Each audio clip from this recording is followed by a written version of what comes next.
Yung isa nito, maraming hinahanap ko tayo. Pag walang nigas, ano nigas mo mutasan? Kahit mutasan ba? Nakikita mo ba? Ang nigas nasa ilalim naman yan.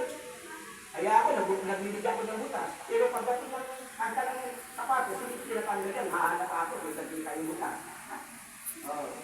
Ay nakikita ko itong nangagandong kami. Noy, huwag kang magkaswet ka ng butas. Nagbuhubad kayo doon. Huwag na. Okay naman. Kaya kapatid, kaya nga minsan tayo, kung kasi hanapin mo sa buhay mo, wala. Kaya ano nangyayari? Yan po muna, the meaning of this thanksgiving, acknowledging God, admiring God. The motive, yung pangalawa. Ang una, the meaning, kahulugan. Ang pangalawa, ang motibo. The motive, una, to please God. Yan ang motibo natin. Kaya nandito sa church para ma-please mo ang Panginoon. Ha? Ma-please mo ang Panginoon. Hindi yung iba-iba talaga mga ginagawa ko natin mga kapatid. Yan ang una. Yan ang motibo natin para mapuli na ma-please natin ng Diyos. Mapasalamatan ng Diyos. Mga kapatid, pangalawa, to bless us. Para tayo ay i-bless ng pagpapalain ng Panginoon, sundin mo ang kanyang utos. Sundin mo ang sinasabi ng kanyang pinaka. Dahil minsan kayo hindi kanyang bless. Dahil hindi mo talaga sinusunod ng Panginoon. Oh. Di ba? Hindi mo sinusunod eh. I-bless ka, kapatid. Oh. Sabihin mo sa ayong mga kapatid, Sister, i-bless kita mamaya. I-bless kita mamaya. Dahil, sabi niya, i-bless kita. I-bless na siya, ha? Okay. Hindi dapat gano'n. I-bless mo. Sister, i-bless kita mamaya. Hindi, pag sinabi, i-bless kita mamaya, pag labas ng simbahan, bigyan mo. Sinabi ko eh. Okay na, i-bless kita mamaya, wala mang binibigay. Yun ang ibig sabihin. I-bless ka. I-bless mo. Unahan mo. Sabi, i-bless mo ako ha. Yan, unahan mo. Dahil i-bless ka niya. Ganun lang eh. Ganun din ang Panginoon. Pag sinabi ni i-bless Lord, i-bless mo ako, i-bless ka ni Lord. Hindi maaari, hindi. Ang problema kasi, hindi ko marunong hindi sa Panginoon. Ito simbahan natin, sinasabi, Lord, dahil bigyan mo kami, i-bless mo po kami Panginoon, na magkaroon ng malaki-laking church. Hindi na binigyan ng Lord sa atin. Hindi sinungaling ng Lord. Hindi katulad ng tao sinungaling. Pero ang Lord, hindi. Kapatid, to please us. Kaya nga hindi ka pinagpalamit eh. Kasi hindi mo talaga siya, hindi mo talaga siya pinagbasan yung kanyang pagkakala. Mga loob, hindi lamang the meaning of Thanksgiving, the motive of Thanksgiving, tingnan natin yung pangatlo, the method of Thanksgiving. Ano ang paraan? Ano yung isang method? Pamamaraan. So, unang, ang method natin as a Christian, praising God. Yan ang una. Kaya dito tayo nagpipraise sa Panginoon. Mga tao ngayon, kaya sila binigyan ng mga sakuna ng Lord, sa halip na mag-praise sa Panginoon, mag-praising sa simbahan, hindi, nandun sa sabungan. Ano ang sinisira nila? Sa puti, sa pula, sa itim. O, praising din yun. Pero tayo hindi. Ano kinakanta nga tayo? Buti-buti mo Panginoon. Yan ang method. Pag malaman mo yung mga method na yan, kapatid, talagang bibigay ka ng Panginoon. Pangalawa, hindi lamang praising. Ang method, mga kapatid, kundi worshiping. Sumuko sa yung worshiping. Mag-worship ka sa Panginoon, sa Espiritu, ang katotohanan, mag-worship sa magitan ng pag-awit, sa mga awitin na kalangit. So, worship. Ibig sabihin mag-worship, nakikinig ka sa salita ng Diyos, nakikinig ka sa mga pastor, kaya talagang ikaw, pag ikaw nakikinig, wow! Lord, salamat Panginoon. Yan ang sikreto, kapatid. Hindi ko wala na. Tama naman yun eh, kung baka naman Sister Marilyn, Pilipin. Alam mo, taga-dito na, huwag na. Oh, tama yung sinasabi niya, may buta naman, ikutin mo na abot ng buta, kasi mag-buta din, nakamating siya. Kasi binigyan siya ng Christian ng Panginoon, eh, pwede mo na mag-buta ka. Tanggap niya sa labas, wala pa ng tubig. Hindi mo alam, nakagadawan din sila sa takas yun. Sabi niya sa takas, sige, umulat ka, para di makasampa. Ayong mahina-hina nga Krisyano, hindi talaga pupunta. Eh kung matibay, di pwede. Panginoon, hindi kaaway sa takas, hindi pwede mag-ingat lang ka sa buhay ko. Eh kanina nga, lakas niya kung hadlang yun. Eh kung talagang tinitingnan ko na, ako, pasensya ka nasinungaling ka tuloy. Tama, bago na talaga niya sa gilid. Kung hindi ko sasabihin na, minsan, sa totoo lang, minsan nagsisinungaling ako, yung katapakan mo lang, minsan na ayaw ko ng gano'n. Isang, hindi pa magkita tayo. Oo, pasya ka na. Baha dito sa amin. Pero hindi naman talaga ang bahalang dito sa gilid. At ang kamalan ko sa pilo, kung sinungaling naman tayo pa rin ako. Hindi lang ko yung sabi sa kausap ko. Kasi pagdating wala namang kamulat, walang kanansin-nansin yung pag-usapin namin. Pero kayabangan lang. Pagdating doon, itong yung kayabangan, wala akong mapupulot na aral. Kaya hindi naman ko, yung ako paraan. Kasi sinungaling ako. Pero totoo naman talaga bahal ko sa gilid. Hindi maintindihan ng Lord yun. Kasi kung nagdinagin, tama lang kasi wala namang kanansin-nansin yung kausap mo na pastor. Hindi naman talaga importante, pero importante yan. Lalo na, yung kausap ko na mahigit at madalingin. Nandun ako kahit bahayan. Bakit talaga natin? Sige, pastor, mamaya na dyan. Wala problema. Kahit ba kami. Lalabanin ko. Papunta ko dyan sa dalingin. So, dito ng Panginoon, hindi lang nagkakapalik. Totoo yun. Ang busik sa Panginoon, magkakaroon ka ng blessing. Ang problema kasi, hindi ka rin busik sa Panginoon eh. Hindi ka marunong mag-busik. Hindi ka marunong humingi. Humingi ka! Dahil pag humingi ka, bibigyan ka.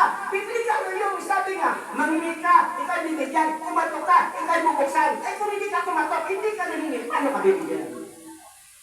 Ano lang, di ba? Bibigyan ka. At ang panghuli, hindi naman gamining damutin, damitun ang panghuli. The message of Thanksgiving. Ano bang mensahe? Ano bang mensahe dito? Ano bang message? Mga kapatid, ang mensahe ng Panginoon, kaya ang Lord grateful talaga sa buhay natin, kailangan ang isang Kristiyano mayroong genuine faith. Genuine faith. Ibig sabihin, tunay na mananampalataya, tunay na mga paniniwala. Hindi yung faith. Maraming faith na yun eh. Hindi naman genuine yung panampalataya niya eh. Nananampalataya na. Pero hindi naman talaga yung nagawa. Hindi genuine. Iba yung genuine. Ibig sabihin yung tunay talaga. In spite of trial, in spite of tribulation, temptation, nanatili yan ang kanyang faith, genuine. Totoo. Kaya hindi lahat Kristiyano genuine. May Kristiyano na hindi genuine faith. Hanapin mo natin yung mga kapatid. Maging genuine faith ka. Tanda natin, may wala ka o mayroon. Nanatili ka sa Panginoon, magpapatid. Kaya, yun mga kapatid. Okay. Anak ako dito, pag ako sumisigaw, oo naman yung ano. Kaya nga, genuine talaga mga kapatid. Kaya ang sinasabi ka sa church, ang mga pastor, nagsasalita, tinuruan ng mga members na, ang mga members ay nandun yung genuine faith. Hindi faith na pananampalataya. Nakutahula tayo dito para tayo magkaroon ng buhay ng unang hundan na dyan po mga kapatid. Kasi ang buhay ng unang hundan na yan, narin sa iyo. Ang kaligtasan na rin sa iyo. Tandaan natin yan. Kasi yan ang gusto ng Panginoon. Na ang isang Kristiyano, makikita, sabi ko nga, na pag ikaw genuine faith ka, na doon na ang kaligtasan, hindi na mawawala. Nawawala lang yan dahil hindi ka genuine, hindi totoo, faith ka talaga. Walang kaligtasan sa iyo. Paano ka maligtas? Na hindi man totoo yung panampalataya mo. Hindi naman genuine ang panampalataya mo. Paano ka maligtas? Hindi ka maligtas, kapatid. Kaya, balansihin natin yung nagsasabi, one simple message. Pwede natin i-apply yung one simple message kung genuine ka. Dahil pag genuine ka, hindi mo walang kaligtasan, gagawa ka ng mabuti, yan ang resulta, yan ang bunga na ikaw naligtas na. Hindi ka gumagawa para maligtas, nagawa ka ng mabuti dahil ligtas ka na. Nagsimba ka nito, ligtas ka na. Hindi ka nagsimba para maligtas. Pag yan ang panampalataya mo, kapatid, nagkakamali ka. Dahil ang kaligtasan si Kristo lamang po, hindi sa pamagitan ng gawa ang tandaan natin yan. Kahit gumawa ka ng mabuti, gumawa ng mabuti, pero hindi ka genuine ang panampalataya mo, kulang ka. Kaya nag-genuine ka talaga kapatid. At ang pumuli, hindi lamang genuine faith, ang message dito, hindi lang genuine faith. Nandun yung faithfulness. Kahit angatan sa asawa, sa mga anak, sa lahat ng bagay, aspect, sa simbahan, nandun yung faithfulness. At akatan, yan ang gusto ng Panginoon na mangyari sa buhay natin mga kapatid. Kaya dapat ka magpasalamat dahil ang kalikasan ay sa iyo na yan, kapatid. Ibig sabihin, dapat ma-impirmo ka, impirmo tayo, pero sa langit ang puntahan natin. Dahil naroon na ginulimpid ka na, at nandun yung katapatan mo sa paglilipid sa Panginoon. Kasi kung ang Kristyano ay tapat, maglilipid sa punong-punong ang simbahan natin lagi. Punong-punong na yan. Kasi faithful siya eh. Habang kayang-kaya ang katawan, kahit nalilit, kahit nalilit ka, walang problema ho kapatid. Ha? Kasi minsan nalilit talaga eh. Ha?